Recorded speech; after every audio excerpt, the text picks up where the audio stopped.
بسم اللہ الرحمن الرحیم۔ صبر۔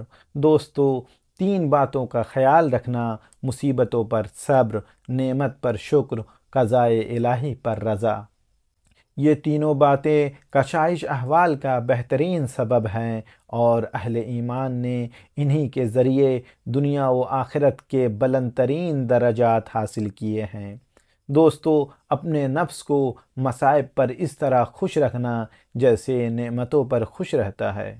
اللہ صحت، مرض، عافیت، بلا، شباب، ضعیفی، قوت، ضعف، غنا، فقر، جس حال میں بھی رکھے اس کو پسند کرنا، اس لیے کہ اس حالت کو اس نے انتخاب کیا ہے جو تمہارے انجام سے باخبر اور تم سے زیادہ تمہاری ذات سے محبت کرنے والا ہے۔ وہ تمہیں تمہارے ماں باپ سے زیادہ عزیز رکھتا ہے اور تم سے زیادہ تمہارے حال پر مہربان ہے۔ دوستو، مصیبت کے موقع پر جزع و فضع، شکوہ و فریاد نہ کرنا، خدائے حکیم کی مرضی پر راضی رہنا، مصیبتوں کا اعلان کر کے اس کی شکایت نہ کرنا۔ امام سجاد علیہ السلام نے فرمایا ہے کہ بلاؤں میں شریفوں کی طرح صبر کرو اور مخلوقات سے خدا کی شکایت نہ کرو کہ یہ رحمان و رحیم کی شکایت بے رحموں سے ہے۔ دوستو، تکلیف میں راحت کی طرح، فاقے میں مالداری کی طرح، بلاؤں میں عافیت کی طرح خوش رہنا سیکھو۔ معصومین علیہم السلام کا ارشاد ہے کہ بلا و مصیبت میں صبر سے بہتر اطاعت خدا پر صبر ہے اور اس سے زیادہ افضل محرمات سے پرہیز کی منزل میں صبر ہے۔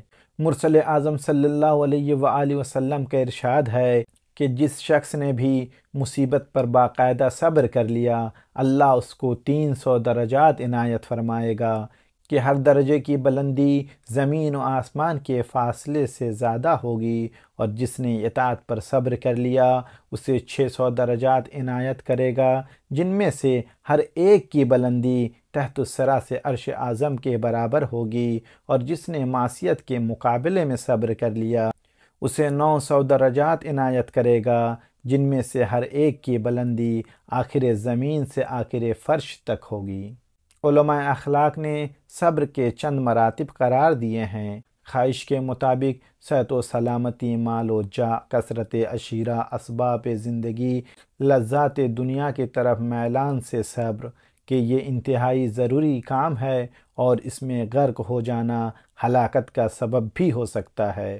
دوسرا، اطاعت خدا پر صبر، کہ یہ ایک سخت مرحلہ ہے۔ نفس ذاتی طور پر بندگی سے آزاد اور مالکیت کا طلبگار ہے، جیسا کہ بعض علماء نے کہا ہے کہ ہر نفس میں فرعونیت کے جذبات پائے جاتے ہیں، تو فرعونیت سامنے آ گئی اور نہ اندر اندر ہر شخص اپنے نوکر، اولاد اور خدام کے ساتھ فرعون ہی جیسا برتاؤ کرتا ہے، اور ذرا سی تقصیر ہو جائے تو بے حد غیظ و غضب کا مظاہرہ کرتا ہے، جو تکبر کی سب سے بڑی نشانی ہے۔ دوستو، اطاعت کے معاملے میں عمل سے پہلے، عمل کے ساتھ، عمل کے بعد ہر مرحلے پر صبر لازم ہے۔ عمل سے پہلے صبر کرے تاکہ نیت صحیح ہو، عمل کے ساتھ صبر کرے تاکہ یاد خدا سے غافل نہ ہو اور ریاکاری کا جذبہ قریب نہ آنے پائے، عمل کے بعد صبر کرے کہ خود پسندی نہ پیدا ہو اور نہ عمل ضائع و برباد ہو جائے گا۔ تیسرا، گناہوں کا ارتکاب کرنے سے صبر۔ انسان اپنے خیال میں ہر وقت گناہوں کی ضرورت محسوس کرتا ہے۔ جھوٹ، غیبت، چغل خوری، بہتان اس کی عادت بن چکا ہے اور عادت فطرت کا درجہ پیدا کر لیتی ہے۔ اس کے ساتھ جب خواہش کا اضافہ ہو جاتا ہے تو شیطان کے دو لشکر بیک وقت حملہ آور ہو جاتے ہیں، اور گناہوں میں لذت پیدا ہو جائے تو اور بھی قیامت ہے۔ چوتھا، اس موقع پر صبر جو اپنے اختیار میں نہ ہو، جیسے کوئی شخص ستائے اور انسان اس کا بدلہ نہ لے، اس موقع پر صبر بہت ضروری ہے، اور انسان کو چاہیے کہ اپنے معاملے کو خدا کے حوالے کر دے، چاہے انتقام اس کے اختیار میں ہو، اس لیے کہ اس طرح روایات اور تجربات دونوں کا اتفاق ہے کہ پروردگار بہترین انتقام لینے والا ہے اور آخرت سے پہلے دنیا میں بھی سزا دے دیتا ہے۔ 5واں، اس مقام پر صبر جو ابتدا و انتہا کسی وقت بھی اختیار میں نہ ہو، جیسے اعزا و احباب کے فقدان پر صبر یا اموال کی بربادی پر، صحت کی خرابی، اعضاء کے فساد، آنکھ کی بینائی کے زوال، فقر و فاقہ وغیرہ پر صبر کہ ان معاملات میں صبر ذرا مشکل ہوتا ہے لیکن اس کا اجر بہت عظیم ہے، جیسا کہ پروردگار نے صابرین کے واسطے صلوات و رحمت اور ہدایت کا وعدہ کیا ہے۔